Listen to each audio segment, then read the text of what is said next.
buscan sentidos ocultos o se lee entre líneas. ¿Qué me quiere decir realmente? Y si cometen un pequeño error, ¡uy, Dios! La cosa puede salirse de toda proporción. Es como si explotara una bomba. Alguna pequeña debilidad es interpretada como toda una agresión premeditada. Lo que originalmente era un simple malentendido se agrava hasta convertirse en una ruptura total de la comunicación. Algunas personas le llaman conflictos de personalidad. Un día llevaba a cabo un seminario en la costa de Oregon. El clima era perfecto y decidimos hacerlas juntas en el jardín. La gente quería estar inmersa en la naturaleza. Eran días hermosos, cálidos. Un hombre se me acercó y me dijo, Dios mío, si pudiera disfrutar de esto, pero no puedo. ¿Cuál es el problema? Pues, no sé, mi esposa se la pasa interrogándome todo el día. Es increíble, no confía en mí. Constantemente, bueno, tú sabes, examina cada parte de mi vida. ¿Dónde estuviste? ¿Qué hiciste? ¿Con quién fuiste? ¿Qué hiciste en la noche? ¿Con quién cenaste? ¿A quién puedo llamar para verificar lo que me dices? Luego hablamos un poco y él dijo, claro que tiene razón para tanta desconfianza. Cuando la conocí, yo estaba en un viaje como este y estaba casado con mi primera mujer. Recuerdo que le dije, no puedes evadirte de los problemas que tú mismo creaste. No hay atajos, no hay remedios rápidos. La ley de la cosecha gobierna.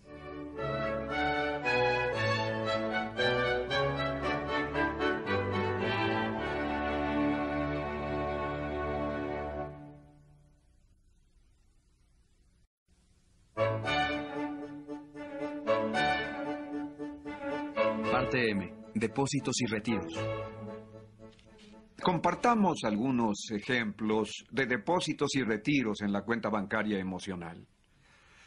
El primer depósito y el más importante, amabilidad y cortesía. El opuesto, desde luego, sería rudeza y descortesía. Un segundo depósito, hacer promesas y cumplirlas. El opuesto es no hacer promesas o hacerlas y no respetarlas. Hacer y cumplir una promesa permite que la otra persona sepa que se puede contar con ustedes, que son confiables, que responderán. No hay valor como la confiabilidad. Si das tu palabra, la mantienes. Las circunstancias cambian, la mantienes. Tu ánimo cambia, la mantienes. Tan simple como eso. Si las circunstancias cambian hasta el punto que sería tonto cumplir esa promesa, inmediatamente comunícalo. Y trata de que entiendan las nuevas circunstancias para que te liberen de la promesa. Tengan mucho cuidado antes de hacer una promesa. Particularmente una promesa relacionada con un tema muy importante para el otro.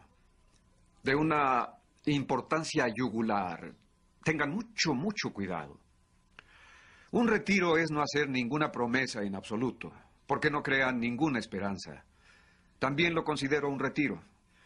No tan grande como prometer algo para aplacar a alguien y dejarlo tranquilo en el momento y luego olvidarse de lo prometido, porque el ánimo cambió o las circunstancias variaron, o simplemente nunca pensaron cumplir y prometieron porque querían complacerlos en ese momento.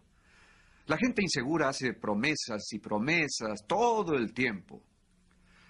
Otro depósito muy fuerte es la forma de manejar las expectativas.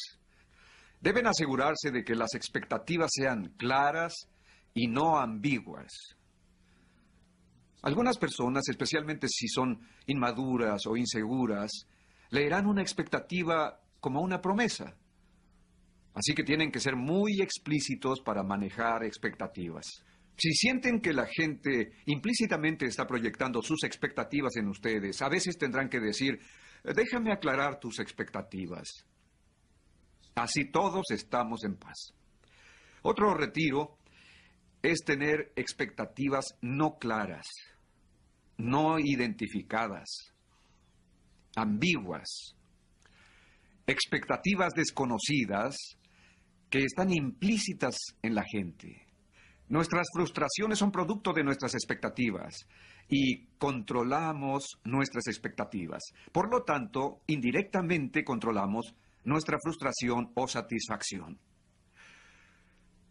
Otro depósito sumamente importante es la tendencia que muchos tenemos a convertirnos en jueces. Yo llamo a este depósito lealtad al ausente. El retiro, desde luego, sería la deslealtad y la duplicidad. Siempre sean fieles a los que no están presentes. Hablen de ellos como si estuvieran presentes. Si critican, el espíritu debe ser de crítica constructiva, de comprensión, de ayuda. Al momento en que tú y yo comencemos a hablar mal del supervisor, ¿qué crees que voy a hacer cuando haya una grieta en nuestra relación? ¿Qué voy a hacer? ¿Qué creen que voy a hacer? Si hay una grieta en nuestra relación y voy a hablar con él sobre ti, ¿qué es lo que voy a hacer? Lo mismo. Exacto, lo mismo que tú y yo hicimos con él. Y él se dará cuenta de que no tengo principios. Lo sabrá. Conoce mi tendencia. Entonces, cuando hablamos sobre alguien ausente, de manera que se muestre respeto por él, aunque seamos críticos, pero en forma constructiva y positiva, ¿qué cree él que estoy diciendo cuando no estoy con él? ¿Que lo critico? No, que haría exactamente lo mismo. En otras palabras, si quieren retener a los presentes, sean leales con los ausentes. Cuando brilla el sol y ustedes se sientan a hablar mal de alguien, eso los une, ¿no es así? Cimenta su relación porque tienen un enemigo común o alguien al que juntos pueden despedazar verbalmente. Se sienten unidos criticando los defectos ajenos y luego en los descansos tienen de qué hablar y en la comida prácticamente se comen a la persona que critican y comparten sus propias historias. Pero mucha atención. Si quieren construir un equipo, una cultura común, si quieren construir una familia, hagan un compromiso todos. Cuando surja una dificultad con una persona, ¿qué harán? Ir con esa persona. No hablar a su espalda. Una vez yo no cumplí esto y me quejé, fui a quejarme con el presidente de la universidad donde yo era profesor visitante sobre su director interno, quien nos creaba situaciones totalmente contrarias a nuestros acuerdos y expectativas. Realmente hablaba mal de él y de su competencia. El presidente dijo, realmente lamento oír que estás en esta situación. El director interno es una persona seria y competente. ¿Por qué no le pides que venga y resolvemos el problema juntos? No. No quiero estar involucrado. No dije eso realmente. Habría pasado por irresponsable. Pero eso sentía. No quiero hablar con él. Quiero hablar sobre él. El presidente era una gente muy correcta y agradable y mientras el director cruzaba el campus y se acercaba a la oficina, yo tenía el siguiente diálogo interno. Ay, Dios, ¿en qué lío me he metido? Quizá yo también soy responsable de la mala comunicación con el director. Tal vez él cumple con las normas y yo estoy mal informado. Honestamente me tambaleé, casi me caigo. Cuando llegó el director, ya saben, ¿cómo estás? Encantado de verte. El presidente podía sentir mi duplicidad. 10 minutos antes, qué incompetencia, no hace las cosas respetando acuerdos y normas, y ahora encantado. Una persona así es inestable en todos sus actos. Duplicidad. Otro depósito importante. Si cometen alguno de estos errores, aprendan a disculparse. El retiro, la arrogancia. Aprendan a disculparse. Estaba equivocado. No fui atento. El otro día mi hijo molestaba a su hermanita porque ella le había cambiado el arreglo de su escritorio. Él tenía todo organizado para su proyecto. Le había llevado mucho tiempo. Ella llegó intentando ayudar a su hermano y organizó y cambió todo. Ella pensó que era un depósito, para él fue un retiro. Mi hijo empezó a gritarle y a la mitad de la riña se detuvo. No puedo hacerte culpable de mis frustraciones. Lo siento. Sé que tu intención fue buena. Vi eso y pensé, se requiere presencia, verdadera madurez, respeto y mucha seguridad personal para que en medio de su ira pueda tomar de nuevo el control. La capacidad de disculparse, de olvidar y perdonar, de dejar atrás el resentimiento. Esta es una de las actitudes más liberadoras posibles y además un enorme depósito en la otra persona.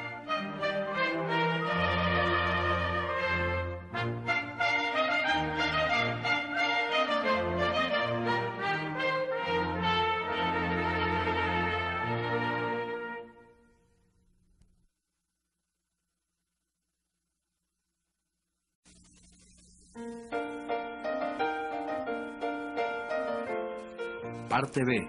Proactividad y reactividad. A diario se nos pone a prueba de múltiples formas en problemas sencillos. Y si somos proactivos, en ese momento gradualmente desarrollamos una capacidad extraordinaria para manejar disgustos y decepciones importantes. Pero muchas veces entendemos la energía obvia de la proactividad solo si vemos conflictos espectaculares o dramas brutales. Por ejemplo, Viktor Frankl, el psiquiatra austriaco, prisionero en los campos de concentración nazis por ser judío, experimentó indignidades y torturas increíbles. Había sido formado en la tradición freudiana, en la que básicamente uno es producto de su niñez. Trabajó sobre esa suposición, ese paradigma. Pero mientras estaba en los campos, comenzó a observar cosas muy interesantes. En las mismas circunstancias, algunas personas eran animales, mientras otros eran santos. Él mismo experimentó cosas terribles. Algunos de sus seres queridos fueron muertos en cámaras de gas o quemados vivos. Y él esperaba ese mismo destino. Pero por alguna razón lo conservaron vivo con propósitos experimentales. Un día lo desnudaron, lo pusieron bajo una luz blanca y comenzaron a realizar en su cuerpo crueles experimentos de esterilización. Y ahí descubrió lo que llamó la última libertad humana. El poder de elegir mi respuesta ante cualquier condición, ante cualquier cosa que me suceda. Le llamó la última libertad humana. Y cultivó esta íntima respuesta hasta el momento en que, en su imaginación, se vio enseñando a sus estudiantes en Austria, después de ser liberado del campo, todas las experiencias que estaba teniendo, las reflexiones, el aprendizaje que estaba adquiriendo, y llegó a postular que el más alto valor humano es el poder de elegir una actitud en situaciones sobre las cuales no se tiene control. Esa era la última libertad humana. Si quieren otra evidencia de esto, ¿cuántos de ustedes han visto a un ser querido, a un amigo entrañable, a un miembro de su familia, pasar por una enfermedad terminal con una actitud magnífica? ¿Cuántos han experimentado eso? Vean las manos, vean el número. ¿Cuántos estuvieron profundamente inspirados por ese modelo? Las mismas manos. Yo lo viví con mi hermana Marilyn, quien acaba de morir.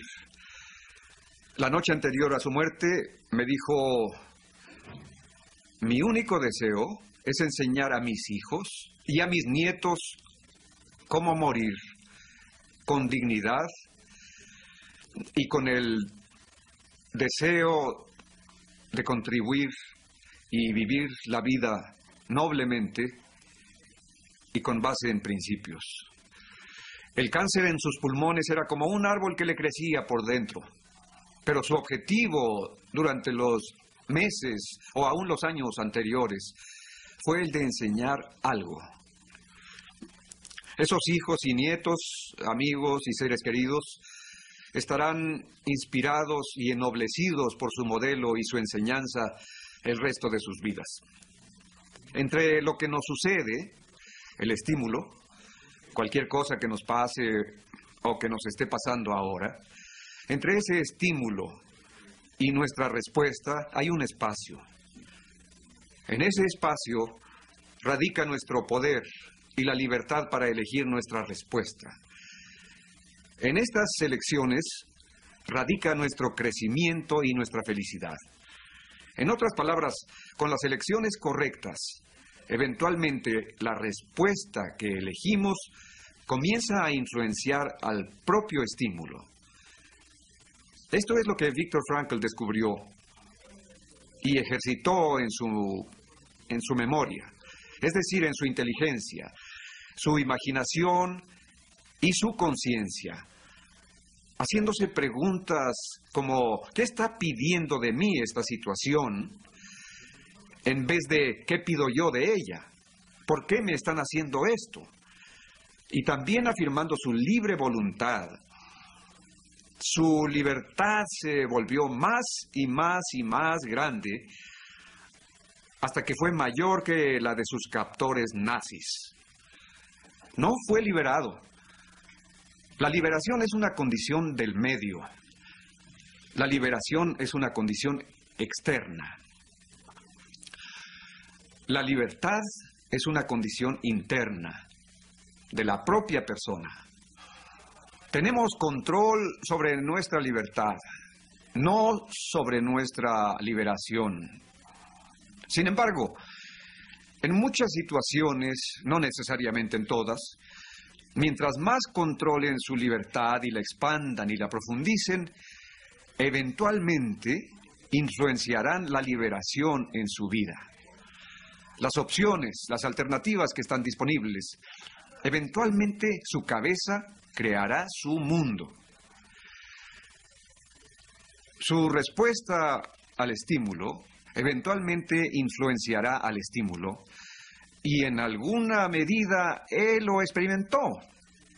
Frankl tuvo otra hipótesis y trató de desarrollarla. ¿Qué hace sobrevivir a estas personas en el campo? ¿Son sus habilidades de sobrevivencia? No. ¿Es su inteligencia? No. ¿Es su salud? No. Esas cosas eventualmente se perdían. Así. Ayudaban inicialmente, pero al final se perdían. ¿Es su estructura familiar? No. Lo que nos capacita para sobrevivir es una visión del futuro. El significado de lo que nos falta por hacer. Una contribución que nos falta dar. Esto se convirtió en la base de su brillante autobiografía sobre estas experiencias llamada El hombre en busca de sentido. Un amigo suyo se sentía tan mal que quería suicidarse y Frank lo presionó. ¿Por qué no lo haces? Él dijo, porque si muero antes que mi esposa, la iba a hacer infeliz y miserable. Y la quiero mucho. Eso solo le dio sentido para sobrevivir. Y para constantemente hacerse esta pregunta, ¿qué está pidiendo de mí la vida en esta situación? No permitan que las cosas sobre las que no pueden hacer nada interfieran con las cosas sobre las cuales pueden hacer mucho.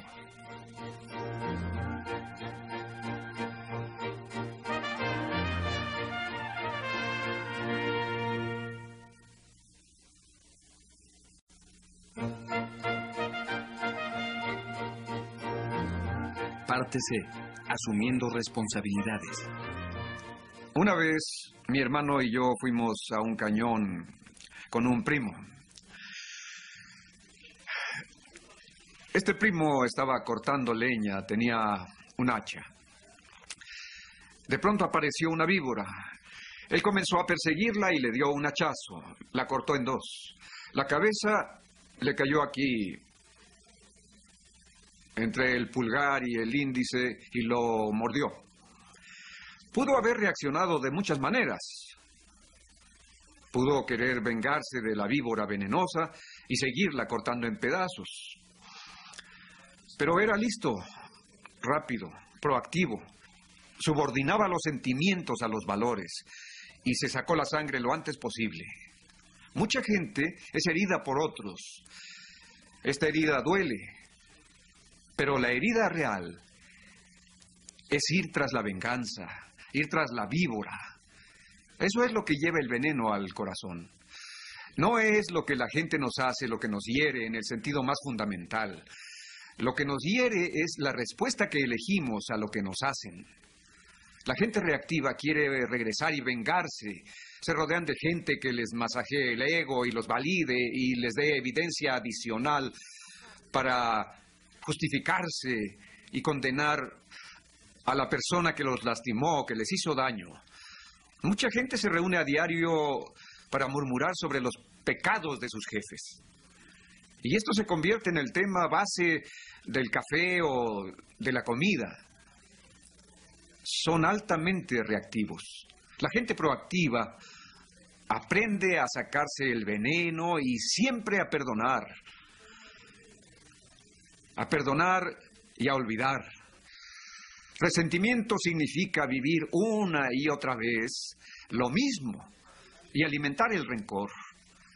El efecto es llenarse con energía negativa, polarizarse, buscar autojustificación, buscar datos. Eso que queremos creer puede apoyarse fácilmente con datos. La forma de interpretar los datos. Como Eleanor Roosevelt lo dijo, nadie puede hacerte sentir inferior sin tu consentimiento. O como Gandhi dijo, nadie puede quitarte el respeto a ti mismo a menos que tú se lo des. La gente proactiva, que actúa con base en sus valores, sus propósitos, su visión, no rinde su poder, su libertad, su poder de elegir a las debilidades de los demás. Nunca debemos construir nuestra vida emocional sobre las debilidades de los otros. Si lo hacemos, nos debilitamos nosotros y alimentamos su poder para continuar complicando nuestra vida. Esto es mucho trabajo, particularmente para la gente que ha pasado toda su vida culpando de sus fracasos a otras personas. Una vez, una mujer se paró a la mitad de un grupo como este y comenzó a dar un discurso. Fue algo espontáneo. Luego sintió que era inadecuado, se apenó y volvió a sentarse. Pero no podía dejar de hablar con todos los que tenía a su alrededor, como si algo de lo que había aprendido le provocara una explosión emocional y tenía energía positiva. Se le veía en los ojos, en sus gestos, en su lenguaje corporal. En un receso hablé con ella. ¿Qué te pasó? Pues no tienes idea de lo que ese hábito o principio de ser proactivo significa para mí. Soy enfermera de tiempo completo de la persona más miserable y desagradecida que te puedas imaginar. Ni siquiera acepta conocerme, no demuestra ningún aprecio. Las otras enfermeras se sentían igual, casi nos poníamos a hablar de su muerte, esperándola, deseándola, mientras lo cuidábamos. Y que tú tengas las agallas de decir que yo elijo ser miserable. Por favor, yo no lo elegí, él me hace infeliz. Pero luego me di cuenta de lo dependiente que soy, de cómo he rendido mi poder a esta conducta miserable. Luego dijo, en cuanto me tragué esa enorme, gigantesca y amarga píldora, entendí y me dije, un momento, si elijo ser miserable, puedo elegir lo contrario. Salí de la prisión, fui liberada, por eso me paré y quería decírselo a todos. Quería proclamar mi libertad. No podía contenerme, no te puedo explicar lo que significa. Entre lo que nos sucede, el estímulo, y nuestra respuesta al estímulo, radica la libertad.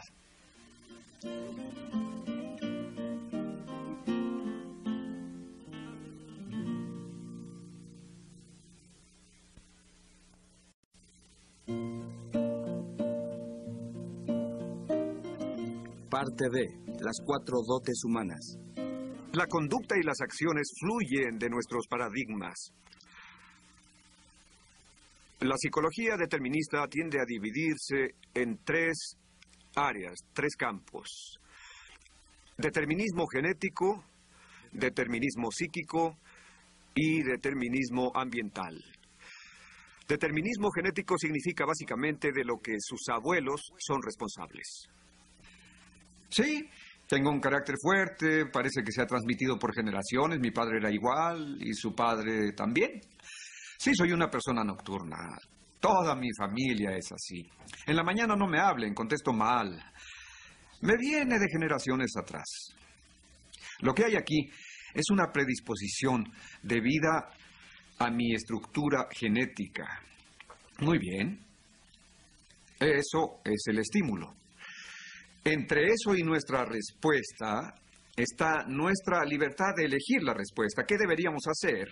Adoptar un sistema de vida que no active la tendencia genética y que no nos vuelva disfuncionales por ella. Esto no significa que la influencia genética no sea poderosa. Significa que no estamos genéticamente determinados y que la diferencia entre estar influidos y estar determinados es de 180 grados. Determinismo psíquico significa de lo que sus padres son responsables, no sus abuelos. No llegó necesariamente por el ADN, por la estructura cromosómica del ADN. Sus padres se lo hicieron a ustedes. Es la forma en que los criaron. Es muy freudiano. El niño es padre del hombre. Eso significa que sus primeros años de infancia, la forma en que los trataron y criaron, si hubo rechazos, cómo desarrollaron heridas psíquicas profundas por abusos de una u otra clase, condicionaron su estructura emocional, su personalidad para toda la vida. El niño es el padre del hombre. Y aunque mucho hemos vivido ya a los 6, 7 u 8 años, no hay gran cosa que podamos hacer a esa edad. Determinismo psíquico. No hay ninguna duda de que nos influencia poderosamente. De hecho, en los primeros años de vida, hasta el autoconocimiento a los 7, 8 o 9 años, no hay separación entre estímulo y respuesta. Así que cualquier estímulo que llegó, tuvo cualquier respuesta. Y las cicatrices psíquicas están ahí. Las tendencias genéticas están ahí. En cuanto empieza el autoconocimiento, hay separación. Este espacio, esta libertad, este poder de elegir. Esas tendencias todavía están ahí. Estamos muy influenciados por fuerzas genéticas y psíquicas. Ahí están. pero se tiene este espacio. Podemos comportarnos de manera que se borren las tendencias, o si no borrarlas, subordinarlas, eclipsarlas, vencerlas como no funcionales. Pueden estar ahí en algún grado. Quizá pudieran borrarse a través de diferentes terapias. El punto es que aún se tiene la libertad de elegir. Aunque sea difícil, hay que trabajarlo. Aunque sea producto de un condicionamiento, soy el programador que elijo mis respuestas a ese condicionamiento. Determinismo ambiental. Básicamente significa que su pareja es responsable, su jefe es responsable, su cultura es responsable. El determinismo ambiental abarca todo el conjunto de influencias culturales externas. De nuevo, sin duda que estamos influenciados por estos factores, razón por la que necesitamos concientizarlos, pero que no sean determinantes. Por ello, el hábito 1 es el hábito de la visión personal. Pueden elegir su respuesta, ejercitando esa libertad, ese poder de elegir, el más alto de los poderes. En ese espacio hay 4 dotes humanas: autoconocimiento, imaginación, conciencia y voluntad independiente. Frankl lo descubrió. Pudo mirarse a sí mismo en una situación extrema. Una compañía puede ver su futuro. Por ello dicen que la visión es la esencia del liderazgo. Y la habilidad de crear una cultura alrededor de esa visión genera un compromiso hacia esa visión que es común a todos y les permite ejercitar colectivamente su imaginación. Aún si sienten a esa cultura como un peso abrumador, están dentro, están conscientes, ven, imaginan, son parte de y pueden participar. Cuando vivimos sin la memoria, estamos atados al pasado y a lo que es finito. Cuando vivimos sin la imaginación, estamos atados a lo que es infinito y tiene una potencialidad increíble, porque rara vez escudriñamos lo que tenemos dentro. Y luego la voluntad independiente. Podemos actuar sobre esa imaginación. Podemos actuar sobre esa conciencia, la conciencia universal. La conciencia universal de toda la humanidad. Y podemos actuar sobre ella, podemos nadar con la corriente o contra la corriente.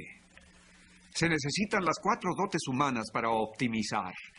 El autoconocimiento no es suficiente. En mi opinión, se enfoca demasiado en la exploración constante de nuestro pasado y nuestras cicatrices psíquicas y sociales. No es que no sea útil y de ayuda. Creo que lo es, pero es insuficiente. Se crea un desbalance si no se usa la imaginación para producir algo nuevo, para encontrar un nuevo significado, un nuevo valor, un nuevo futuro, y para ejercitar por uno mismo la fuerza de voluntad para ir hacia él. Pero la imaginación también es insuficiente. Hitler era una persona imaginativa, pero no tenía conciencia. Se manejaba por valores, pero sus valores no estaban basados en principios. Es el autoconocimiento, más la imaginación, más la conciencia, más la voluntad independiente, la clave para tomar una pausa en ese espacio y llegar a esas dotes humanas: autoconocimiento, imaginación, conciencia y voluntad independiente. Luego comenzar a actuar de manera lenta y pausada.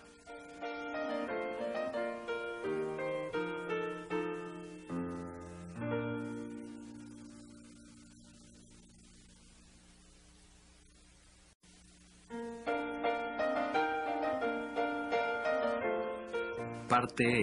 Círculo de influencia. Se puede descubrir la naturaleza proactiva o reactiva de una persona escuchando su lenguaje. Es como una huella digital. Se ve dónde está el control, si está dentro o fuera. Sí, Yo no puedo hacer esto, yo tengo que hacer esto.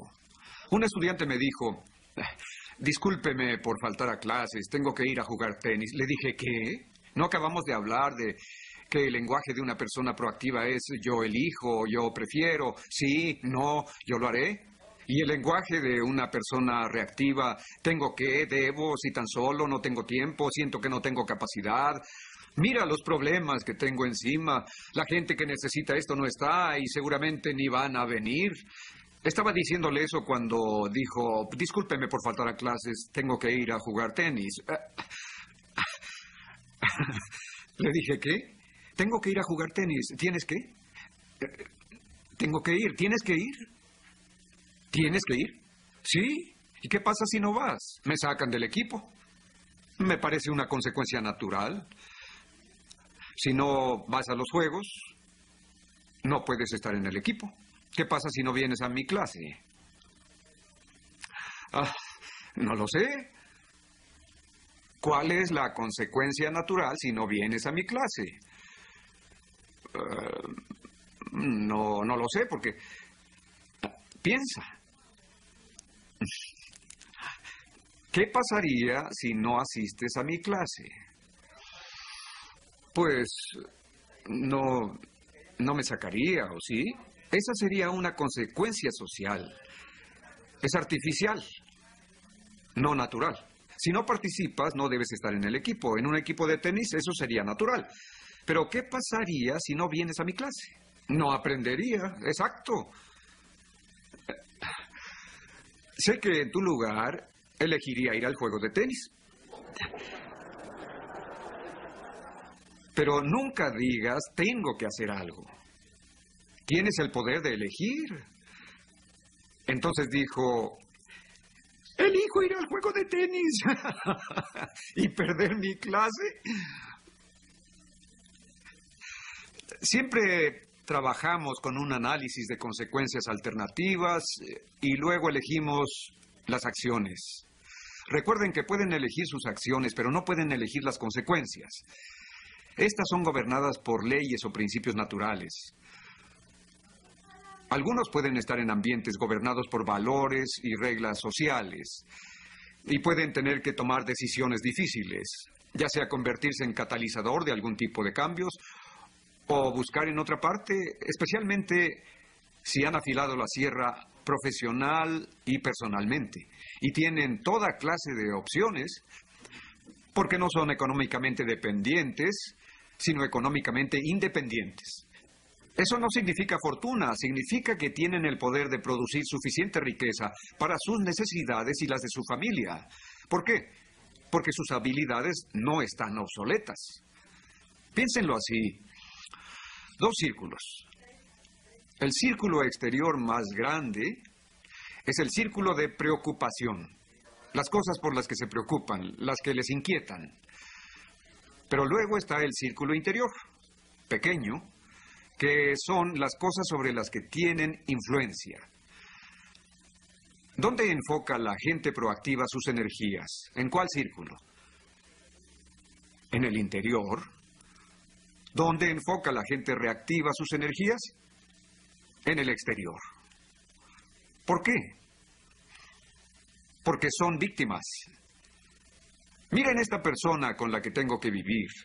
Miren cómo mi jefe me ha frenado mi carrera. Él dice que tiene criterio amplio, pero no es cierto. Miren a esos niños, me están volviendo loca. ¿Por qué eliges volverte loca? Pues, ¿qué más puedo hacer?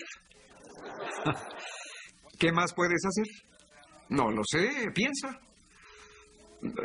No lo sé, piensa. ¿Qué otras alternativas tienes en vez de volverte loca? No lo sé. Piensa más. Creo que podría reconstruir mi relación con ellos a un punto en que pudiéramos llegar a acuerdos de disciplina. ¿Qué alternativas tienes? Tienes el poder. Siempre trata a la gente como si fuera proactiva.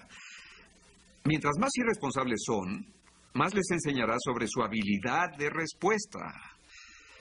Siempre trabaja en el círculo interior. Es algo maravilloso.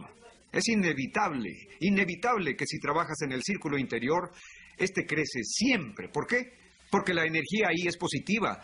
Estás haciendo algo en el borde externo del círculo interior y ganas más confianza con las demás personas por cómo las tratas, la forma en que haces y cumples promesas, la forma en que te disculpas cuando cometes errores, la forma de reunir retroalimentación, la forma de darla antes de intentar jugar a Dios en la vida de alguien.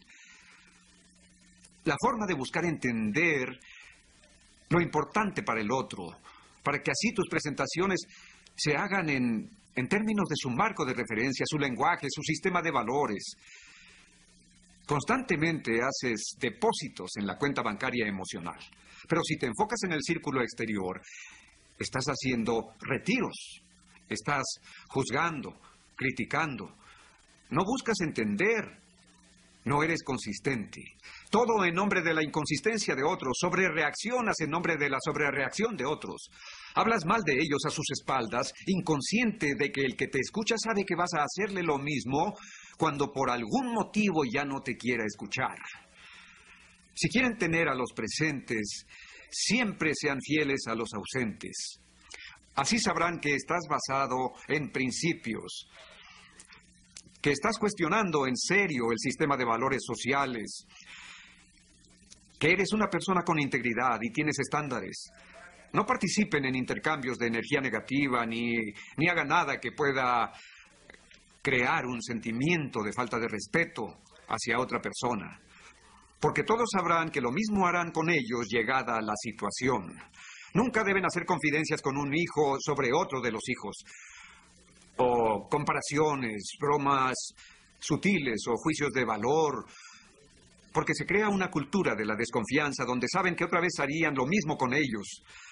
Siempre deben transmitir estabilidad basada en principios que nunca cambian, no basada en ánimos que son volátiles y emociones mercuriales que suben y bajan. Trabajando en el círculo interior, este se vuelve más y más grande y eventualmente comienzan a tratar con algunas de esas preocupaciones que hoy ni siquiera se atreverían a tocar. Podría llevarlos no a decenas, sino a cientos, posiblemente hasta a miles de organizaciones que están pasando por una transformación profunda y comenzaron con un simple empleado. Cualquiera que trabajó en su círculo de influencia, que asumió responsabilidades, fue paciente, vivió la ley de la cosecha, hasta que su círculo de influencia creció gradualmente. En la mayoría de los casos lograron contacto con alguien que tenía un enorme círculo de influencia. Luego vino el apalancamiento y la multiplicación. El apalancamiento exponencial comenzó a influenciar a divisiones, compañías enteras y hasta corporaciones multinacionales. Déjenme compartir con ustedes una de las experiencias más poderosas e instructivas e iluminadoras que he tenido respecto a este hábito 1, ser proactivo. Trabajé con una organización durante 4 años y fui asistente del presidente. Él era una persona muy dinámica y visionaria, con talento, con inteligencia, con tanta visión, que podía compensar una multitud de pecados que le preocupaban al mundo exterior. Pero su estilo era autoritario y dictador. En consecuencia, toda la gente sentía que los trataba como mandaderos, como si no tuvieran juicio propio. Haz esto, haz aquello, ve por esto, ve por aquello, etcétera, etcétera. Y los ejecutivos se reunían en los corredores a murmurar sobre los pecados del presidente. Contaban muchas historias, les contaré la última. Mis cosas marchaban bien. Él entró en mi departamento, fijó una norma distinta y creó un desorden terrible. Es muy propio de él, espera que oigas esto. Oigan, ¿por qué no comemos juntos y seguimos el tema? Es divertido, porque la murmuración se vuelve una especie de desahogo colectivo. Quien trabaja en construcción tiene la expresión mal cocido. Significa que si un ladrillo está mal cocido, al presionarlo se fractura, se rompe. Lo mismo pasa con las murmuraciones. Si ejercemos presión sobre una relación mal cocida, se va a fracturar y a romper. Las murmuraciones son un arma de doble filo.